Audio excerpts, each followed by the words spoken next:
I absolutely love the miracle of the resurrection.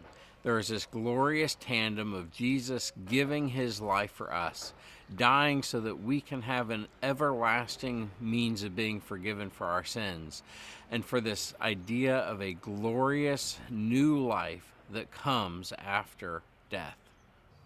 Now, we separate ourselves from God. We cut ourselves off because we sin, because we choose to walk away from following God in the moment. I was reading in Mark 14 this morning. Verse 31 has Peter's famous phrase when Jesus tells him that he's going to deny him. It says, "If I must die with you, I will not deny you." Later in verses 66 through 72, it happens. And then in verse 72, ends with the saying, "And he broke down and wept." Death.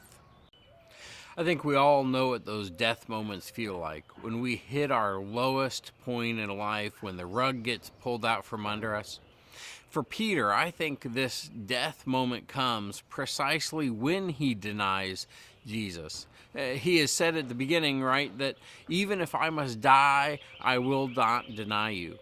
And it's in his denying that he dies, that he reaches that lowest point in his life. Now, Peter wants to be stronger than he really was, but it's in his brokenness that he discovers he is utterly weak where he thought he was strong. We could jump ahead to Peter being the head of the church, but I want to sit with this idea of death before we move on to resurrection. If I honestly let God deal with my failings, then I find that I get stronger on the other side of this. Last night at dinner, Em and I were talking, and I apologized to her for being the oldest and having to deal with my failings as a parent as I learned what it was to be a parent. There's stuff that I thought I would be stronger in, but in the moment I realized how weak I was, and those things ended up being death moments, probably not just for myself, but for both of us. Now, working through those things has made me far better and stronger. So, in a completely trivial example, talk about teaching the girls to ride their bikes. I have taught all of my girls how to ride their bikes.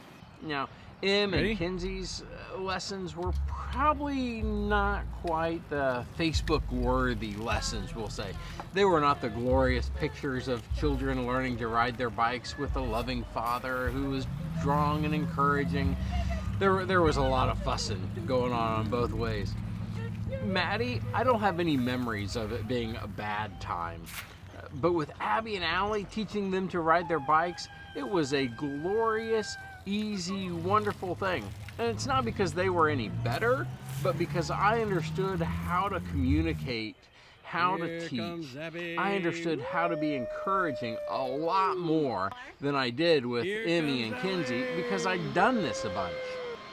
I wish that the extent of my failings were that trivial, but the times when the rug gets pulled out from under us, when we fail, that is death. If you feel like you're in one of those death moments right now, know that you're not alone. There are a lot of other people in your situation. More importantly, know that Jesus has been there and Jesus is here with you now. For us, the cross is empty because Jesus has conquered death. He's conquered death for you and for me. One of the greatest things I have learned about the idea of death and resurrection is the truth of the phrase, "With God, all things are possible." Never in any of my death moments have I had a clue of how glorious new life would be on the other side. If you find yourself in that place today, hold on. Sunday's coming. Grace and peace.